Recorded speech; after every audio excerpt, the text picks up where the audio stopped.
It's also the cost. I mean, 15 billion quid over the next 3 years or so, I think it is, anyway.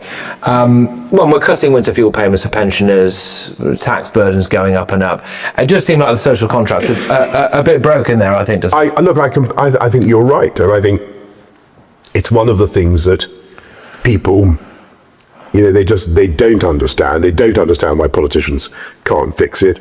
I reckon if we'd been left to get on with it and deliver the Rwanda plan, it would have fixed it. You think if you were still in power, we wouldn't have a child migrant crisis? I think we could fix I definitely think we could fix the boats coming across. You'd be in this bunker now. There is such a place actually, right. which I went to. I think near Folkestone, where they can more or less see who's coming over in real time, but because of the law. Yeah. Because of of human rights, all they can do, all our poor coast guards can do, they're very humane people. They can just help them to avoid being drowned, which is what they do. And then they bring them here. And as soon as they're here, of course, as you say, they're in they're in the maw of the system.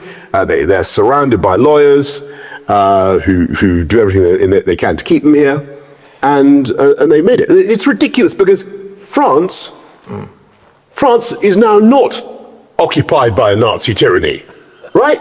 France is a free country, thanks to us and Winston Churchill.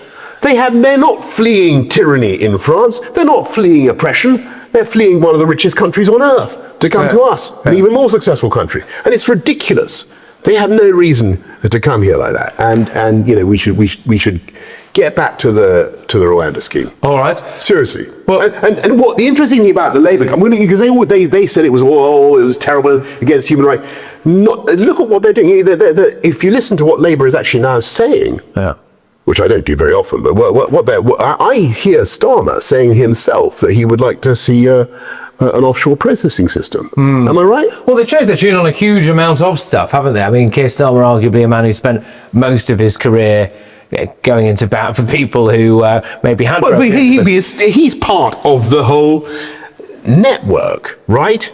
So Starmer, I can't remember which chambers he was at, whether it was Doughty Street chambers or whichever one, but he's part of this great network of human rights lawyers that is basically devoted to the idea that they should try to defeat UK immigration law, defeat public will and common sense, and try and bring in as many people as possible. And to make sure that if people come here illegally, then their human rights trump the fact that they've broken the law. And that is the problem. Former Prime Minister Boris Johnson has reignited the incendiary immigration debate by accusing Labour leader Sir Keir Starmer of being part of the whole network of human rights lawyers allegedly working to undermine UK immigration law. In comments that are sure to fuel political tensions ahead of a summer of legislative battles, Johnson suggested that Starmer is entangled in a legal political alliance aimed at blocking the government's controversial measures to stop illegal channel crossings. Johnson said, "The boats can be stopped, but they won't be stopped if we continue to allow this network of human rights lawyers, of which Starmer is undeniably a part, to manipulate our laws, tie up our courts, and frustrate the will of the British people." The comments mark one of Johnson's sharpest personal attacks on Starmer since leaving office, and they come amid rising public frustration over the government's handling of small boat arrivals.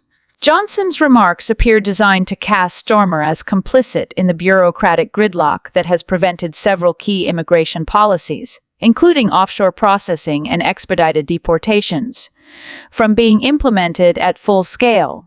The accusation taps into long, simmering tensions between conservative hardliners and the legal profession, especially following high-profile court rulings that block parts of the government's Rwanda deportation plan. Johnson's framing, linking Starmer to a shadowy network of lawyers, suggests a deliberate attempt to revive nationalist sentiment and portray Labour as beholden to elite legal interests at odds with public priorities. Starmer, a former director of public prosecutions and prominent human rights barrister before entering politics, has not responded directly to Johnson's claim. However, Labour sources dismissed the remarks as desperate and conspiratorial, noting that Starmer has repeatedly backed robust border enforcement while opposing unworkable and unlawful gimmicks.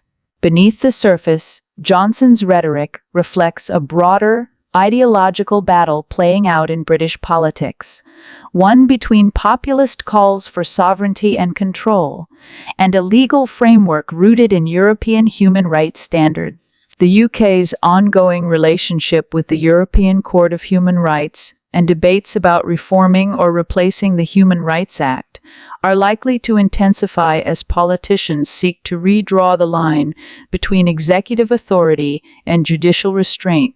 For now, Johnson has drawn a clear line in the sand. His message: the boats will only be stopped if Britain is willing to challenge not just illegal migration, but the very legal institutions that he claims enable it. Whether voters accept this framing or view it as another distraction from failed policy execution will be pivotal in the coming months. Johnson's re-emergence in the immigration debate underscores the enduring power of culture war politics in the UK.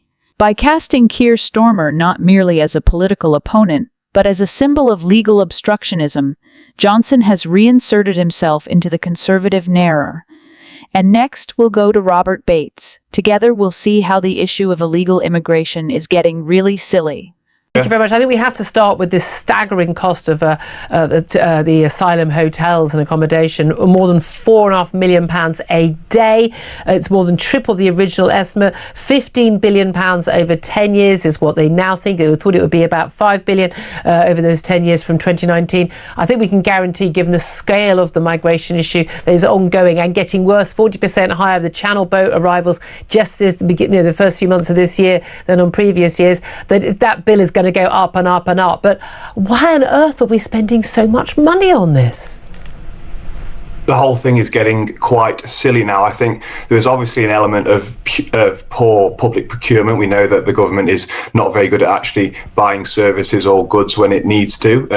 But I think in general, the whole scale of the increase, in general, the asylum system cost us about £600 million a year in 2019. It's, forecast to hit 6.4 billion a year this year. So there's been a huge increase, a near tenfold increase in the amount we're having to spend. And that is because, as we know, those small boats have continued to come across the channel, but as well, the other loopholes that have been exploited by those looking to make spurious asylum claims, such as coming in on a study or work visa and then overstaying that and making an asylum claim, have increased as well. And the problem is that politicians have allowed this situation to drift. They've not looked at the loopholes. They've not looked at the root causes of why this situation is getting away from them. And it is getting away from them. Both the Tories and the Labour government had this problem really explode under their watch. And unfortunately, with the current plans that the Labour Party are putting out and what we might see in the white paper, there doesn't really see anything.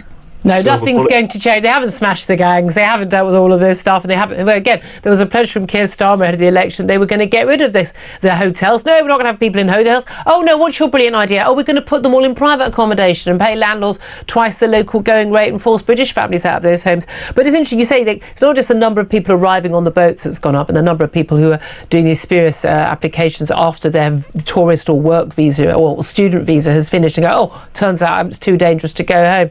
But also, the Tories basically, to all intents and purposes in the Home Office, stopped processing any of these claims. And even when they were processed, people just appeal. And pretty much no one actually left the country. So all the people who have arrived, more and more of them, are still here, and each one is an extra cost every day. Do you see that ending? Because it seems to me that even if we did actually start, and we have seen under Labour a speeding up of the processing, even if we cut the number of appeals that they could make, just ad infinitum, we're never going to be able to get rid of these people. And even if they go, well, you don't get asylum, but we'll give you indefinite leave to remain because you've been here so long and you've got kids here and a potted plant in the corner or whatever it is, that actually we'll still be paying for them. It just won't be under asylum bills. It'll just float off into the housing benefit bill and benefit bills generally. But they're still going to be here, still living amongst us, still not contributing, and we're still paying for them. That's exactly right. And the system has been gummed up well and truly by ECHR appeals, immigration tribunals, legal aid, and those left-wing lawyers that are very adept at just delaying the process and helping asylum seekers drag their heels. I think we need to realise that unless we are prepared to take dramatic action in reconfiguring our legal framework, then it would be very difficult to actually speed up the processing. Of course, as well, we also have this situation where thousands of individuals who have had their actual application for asylum rejected are able to stay in the country and claim a condition of destitution, and thus they also have access to that kind of supported accommodation as well. And then there are, of course, the other situations that we've seen, the ridiculous situations of asylum seekers just simply disappearing and not being kept track of. I think we need to realise that if we really want to solve this problem, then we have to kind of take harsh measures. And I know politicians don't like to hear that, and they like to kind of play the game as it is. But there's a real need for us to, increase our detention facilities. At the moment, we only have about 2,000 beds to remove individuals. And then we also need to really restrict the access that these individuals have to legal apparatus. That was something that a Tory bill, 2023 Illegal Migration Act, did go some way to try and stymie, but it didn't go far enough. I don't think we'll see anything in this Parliament, but you have to hope that on 29 the situation will be so dire.